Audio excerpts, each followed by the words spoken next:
বলছি গোপাল রওনা দি। মহারাজ এত ব্যস্ত হবেন না মহারাজ। হ্যাঁ হ্যাঁ, তা মহারাজ, আপনাকে দেখে মনে হচ্ছে আপনি রাতে একটু ঘুমোননি। হ্যাঁ ঠিকই ধরেছ, তাছাড়া ঘুম হবে কি করে বলো, আমার বাড়িতে যে ছোট্ট রাজপুত্র আসছে। তা অবশ্য ঠিক, সেই কবে থেকে আমাদের নাতিকে দেখার জন্য আমরা বসে আছি। আচ্ছা গোপাল, তুমি এইবারে রওনা দাও, বেশি দেরি করো না, জাহাজ ঢুকবার সময় হয়ে এলো। আপনি কিচ্ছু চিন্তা করবেন না মহারাজ, আমি একদম সযত্নে আপনার নাতি ও বৌমাকে রাজপ্রাসাদে নিয়ে আসব। গোপাল, খুঁজে পেতে কোনো রকম অসুবিধে হবে না। মনে আছে রানীমা? এখন তাহলে আসি।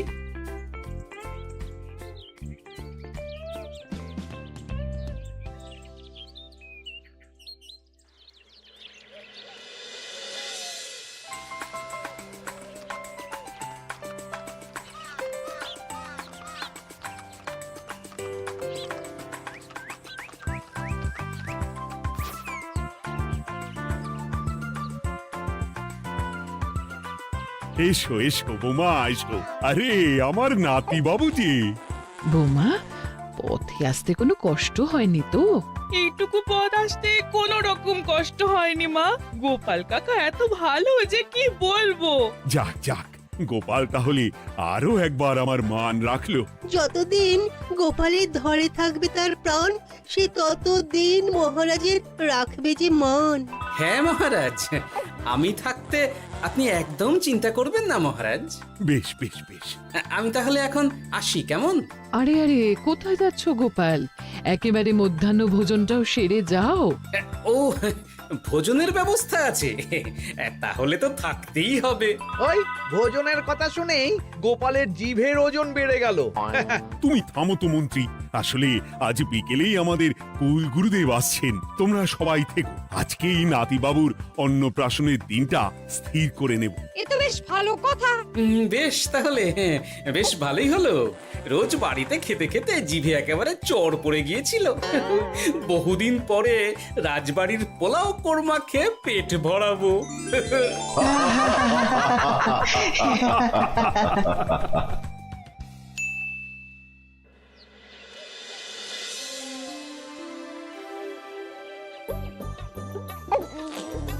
বাহ, তোদের নাতির তো ঢের উন্নতি হবে রে, খুব প্রতিপত্তি হবে, নাম যশ সব হবে, কোনো চিন্তা নেই। গুরুদেব, নাতির শরীর স্বাস্থ্য ভালো থাকবে তো? দেখ, এমনিতে খুব একটা কিছু অসুবিধা তো দেখছি না, তবে হ্যাঁ, সম্প্রতি একটা বড় সড় ঝড় বয়ে যাবে দেখা যাচ্ছে। কি সর্বনাশ গুরুদেব, এসব কি বলছেন, কথাটা কি সত্যি? আমি মিথ্যা বলি না, যা দেখলাম, ঈশ্বর আমাকে দিয়ে যা বলালেন তাই বললাম। তাহলে কি হবে গুরুদেব? এই বিপদ এড়াবার কি কোনো উপায় নেই গুরুদেব? ওরে, তোরা আমার পুরো কথাটা শোন, কথার মাঝেই যদি এত প্রশ্ন করতে থাকিস তাহলে আমি কিভাবে আমার কথাটা শেষ করব? হ্যাঁ, ক্ষমা করুন গুরুদেব, আপনি বলুন বলুন। শোন, ওর কপালে ঝড় থাকলেও সে ঝড় ঠিক কেটে যাবে, চিন্তা করিস না, ভগবান আছেন, উনি বিপদ ঠিকই কাটিয়ে দেবেন। যখন বিপদ চরম সীমায় পৌঁছে যায় তখন ঈশ্বর নিজে এসে আমাদের বিপদ মুক্ত করে। সত্যি গুরুদেব, ঈশ্বর নিজে আসেন? হ্যাঁ, নিজে আসেন। জয় গুরুদেবের জয়। গুরুদেব, এইবারে তাহলে আপনি একটা শুভ দিন বলে দিন, নাতিবাবুর অন্নপ্রাশনটা ধুমধাম করে দিতে হবে তো। আজকের পর থেকে ঠিক 3 দিন বাদে একটা খুব ভালো দিন আছে, ওই দিন তাহলে অন্নপ্রাশনের ব্যবস্থা কর। বেশ বেশ, তবে তাই হবে গুরুদেব, তাই হবে। গোপাল, তাহলে সব কিছুর বন্দোবস্ত করা শুরু করো। সে আর বলতে রানীমা, আমি আগামীকাল থেকেই একদম জোর কদমে মাঠে নেমে পড়বো। হ্যাঁ রানীমা, আমি কোনো দায়িত্ব নেব নাকি? না থাক, যদি প্রয়োজন হয় তুমি গোপালকে সাহায্য করো।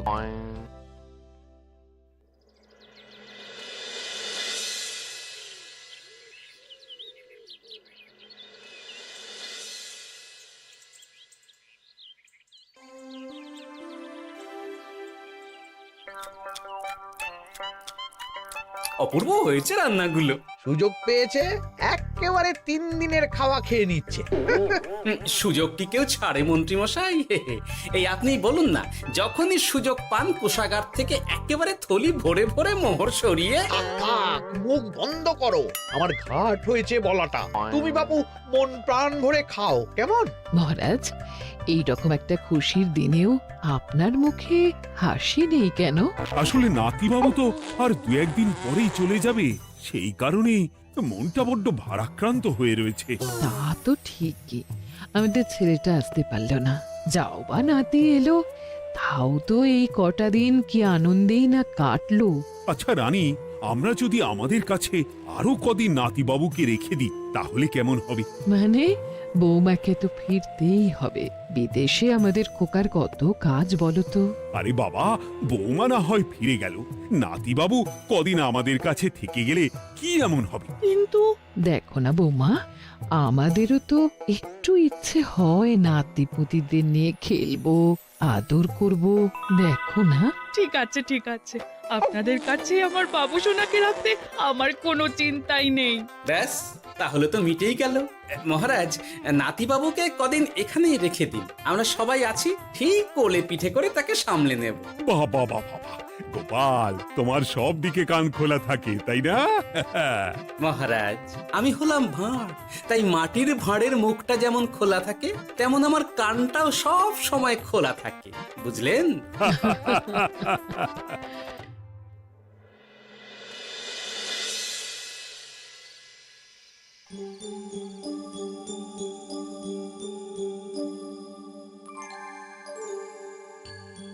কি ব্যাপার মহারাজ, আপনি এখনো শোননি কেন? শরীর খারাপ করছে নাকি?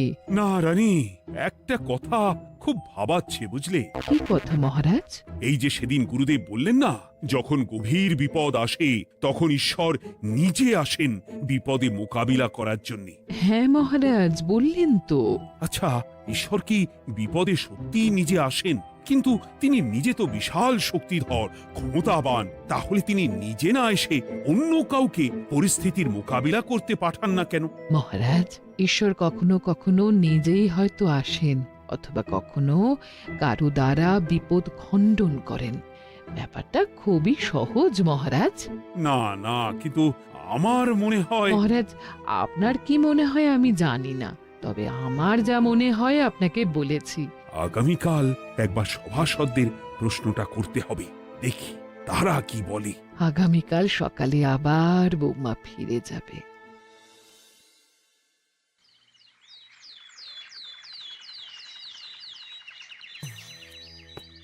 আমি তাহলে আসি, আমার সন্তানকে আপনাদের কাছে কদিনের জন্য রেখে গেলাম, ওকে খুব যত্নে সাবধানে রেখে দেবেন, কেমন? তুমি কোনো চিন্তা করো না মা, আমাদের নাতিবাবু একদম দুধে ভাতে থাকবে। কদিন একটু দেশের মাটিটা চিনে নিক, তারপর না হয় আবার বিদেশে পাড়ি দেবে। এই বলো সোনা।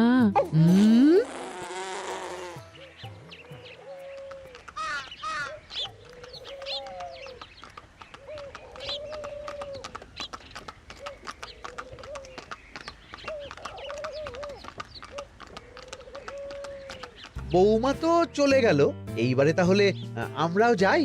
আজকেও নিশ্চয়ই বৌমার ফিরে যাওয়া উপলক্ষে রাজসভা বন্ধ থাকবে। ভুলেও এই সব কথা ভেবো না মন্ত্রী, চলো এইবারে সবাই রাজসভায় চলো, তোমাদেরকে একটা খুবই গুরুত্বপূর্ণ প্রশ্ন করব। সেরেছে, মহারাজ আবার কি প্রশ্ন করবেন ভগবান জানে। সবাই রাজসভায় এসো।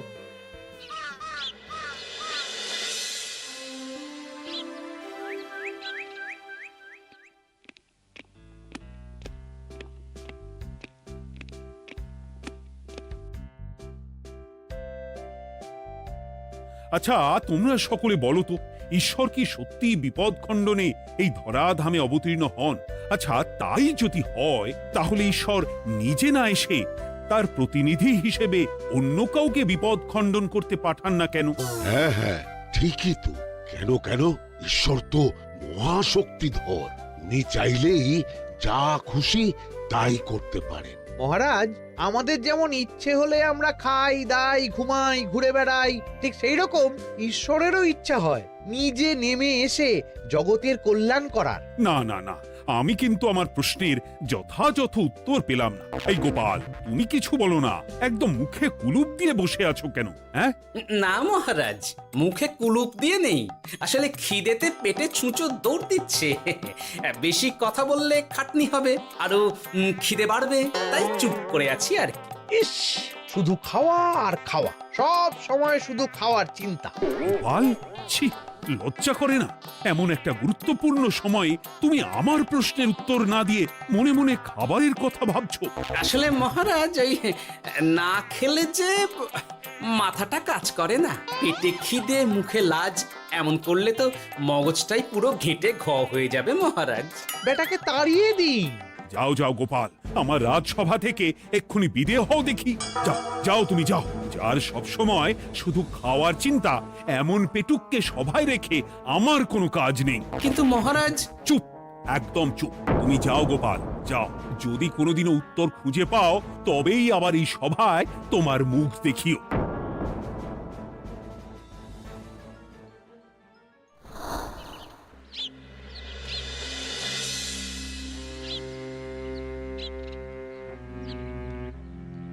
মহারাজ যে এমন সামান্য কারণে আমায় রাজসভা থেকে বার করে দেবেন ভাবতেও পারিনি। এখন কি যে করি, একে তো মাসের শেষ, সংসারে তুমুল টানাটানি। এক কাজ করি বরং, গিন্নিকে নিয়ে কদিন শ্বশুর বাড়ি চলে যায়, কদিন পায়ের উপরে পা তুলে আরাম করে আয়েশ করে দিন কাটাবো। হ্যাঁ, তাই করি।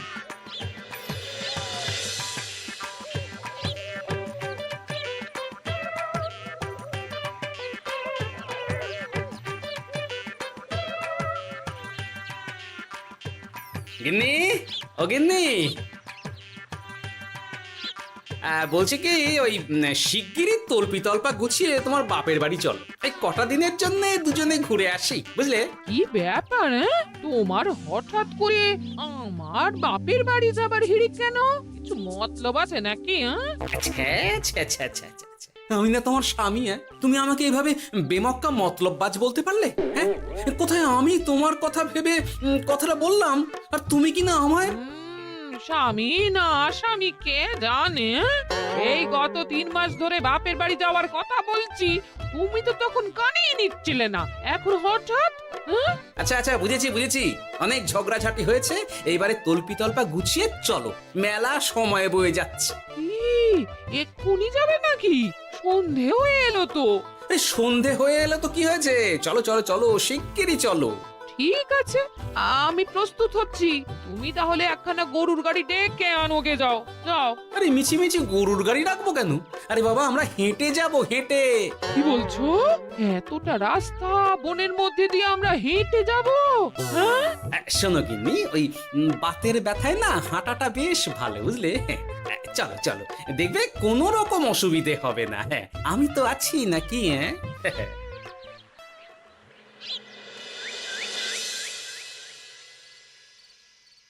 বাবা, বনটা বেশ ঘন।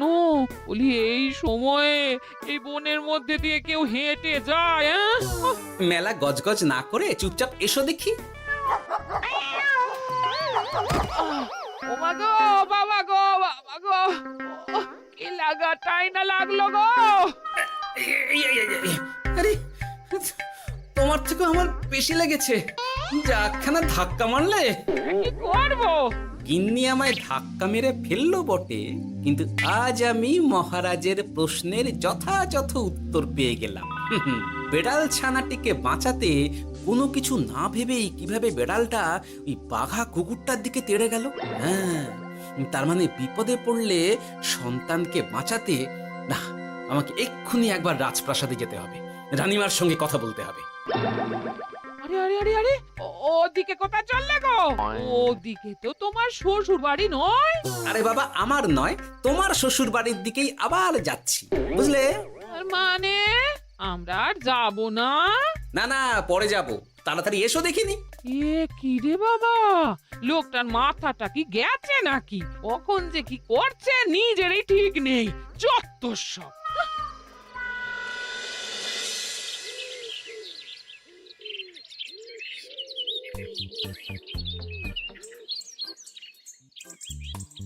আরে গোপাল দাদা, তুমি এখন কি ব্যাপার গো?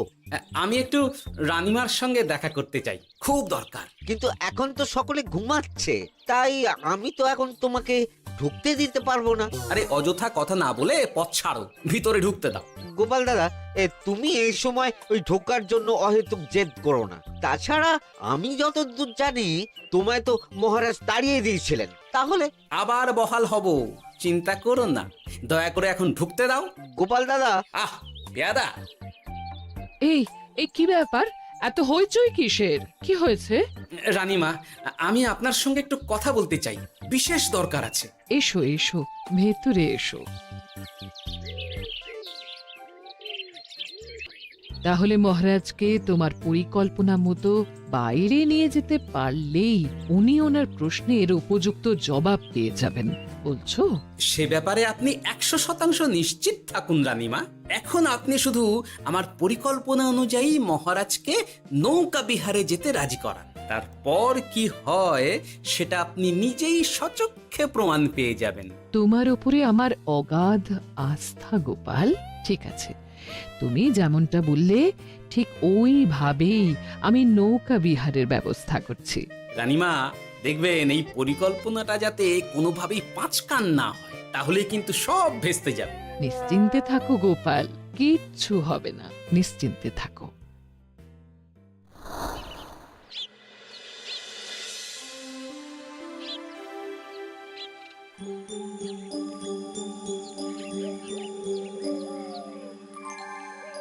মহারাজ আবার বেজার ভোগ করে গেছেন। কি করব, আমি এখনো যে আমার প্রশ্নের উত্তর খুঁজে পাইনি। এইভাবে আপনি আর কতদিন মুখ ভার করে বসে থাকবেন শুনে? কি জানি, কিছুই আর ভালো লাগে না যে। বলছি শুনুন না মহারাজ, নাতিকে নিয়ে চলুন না, আমরা একটু নৌকা বিহারে যাই, তাহলে ওরও ভালো লাগবে আর আপনার মনটাও বেশ অন্যরকম হবে। ঠিক আছে, তাহলে চলো একটু নৌকা বিহার করে আসি।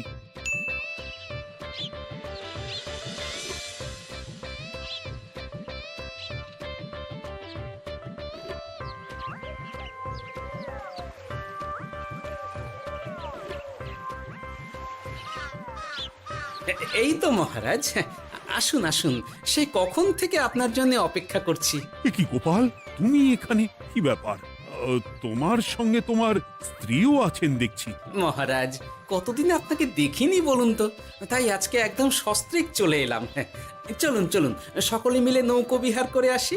কিন্তু আমি তো তোমাকে তাড়িয়ে দিয়েছিলাম, তারপরেও তুমি। মহারাজ, অনেক তো হয়েছে, এখন এসব কথা ছেড়ে নৌকোতে টুকুস করে উঠে পড়ুন দেখি। কিন্তু মহারাজ অযথা দেরি করবেন না, চলুন উঠে পড়ুন।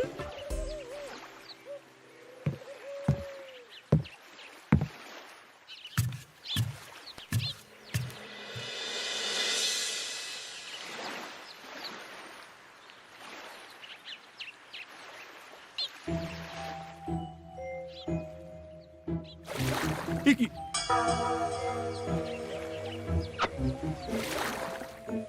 এই নাও, দেখো দেখো, ও কোনো সাড়া শব্দ করছে না কেন? সারা শব্দ করবেন না মহারাজ। মানে এসব কি বলছো? এই পুটুলির ভেতরে তো আপনার নাতি নেই, এখানে নাতির বদলে রয়েছে একখানা খেলার পুতুল। এসব কি বলছো তুমি? এইটা যদি পুতুলি হয় তাহলে আমার নাতিবাবু কোথায়? হ্যাঁ, আপনার নাতি এইখানে একদম সুরক্ষিত অবস্থাতেই আছে। যাক বাবা, আমি যে কি ভয় পেয়ে গেছিলাম তার কি বলবো। কিন্তু রানী, তুমি আমার সঙ্গে হঠাৎ কেন এমন ছলনা করলে? হ্যাঁ, আমার কথাই মহারাজ। কেন? আসলে আমি আপনাকে এই ঘটনার মধ্যে দিয়ে আপনার প্রশ্নের আসল উত্তরখানা দিতে চেয়েছিলাম, তাই। গোপাল, কি বলতে চাইছো একটু খুলে বলো তো। আপনি জানতে চেয়েছিলেন যে ঈশ্বর যেহেতু বিশাল ক্ষমতাধর, তাই সন্তানের বিপদে তিনি নিজে না এসে অন্য কাউকেও তো তার প্রতিনিধি হিসাবে বিপদটা কাটাতে পাঠাতে পারেন। হ্যাঁ, কিন্তু তার সঙ্গে এই ঘটনার কি সম্পর্ক শুনি? মহারাজ, পুতুলটি যখন জলে পড়ে গেল তখন আপনি সেটিকে নিজের নাতি ভেবেই একবারও কারুর জন্য অপেক্ষা না করে নিজের প্রাণের তোয়াক্কা না করে নাতিবাবুকে রক্ষা করলেন। মহারাজ, আমরা ঈশ্বরের মানব সন্তান। ঈশ্বর আমাদের সকলের হৃদয়ের ভিতরে বসবাস করে, তাই বিপদ হলেই তিনি ছুটে আসেন, কখনো নিজে, আবার কখনো বা কোনরূপ প্রতিনিধি মারফত। তাই ভবিষ্যতে আর কোনোদিনও ঈশ্বর সম্পর্কিত কোনরূপ সংশয় মনে রাখবেন না, কেমন? সাধু সাধু, ধন্য তোমার বুদ্ধি হে গোপাল। সত্যি যেভাবে তুমি একটা ঘটনার মধ্যে দিয়ে আমায় আমার প্রশ্নের উত্তরটা ব্যাখ্যা সমেত, তার কোনো তুলনা হয় না। তোমার যে আর কিভাবে প্রশংসা করব তাই ভাবছি। মহারাজ, আমার আর প্রশংসা না করে ওই পেট পুরে একটু ভালো মন্দ খাওয়ান তো দেখি, তাহলেই হবে, আর কিচ্ছু চাই না। আচ্ছা আচ্ছা, বেশ বেশ, তাই হবে। আগামী 7 দিন তোমার সস্ত্রীক সহ রাজবাড়িতে দুবেলা আহারের নিমন্ত্রণ থাকলো, কেমন? ব্যাস, আর কি চাই?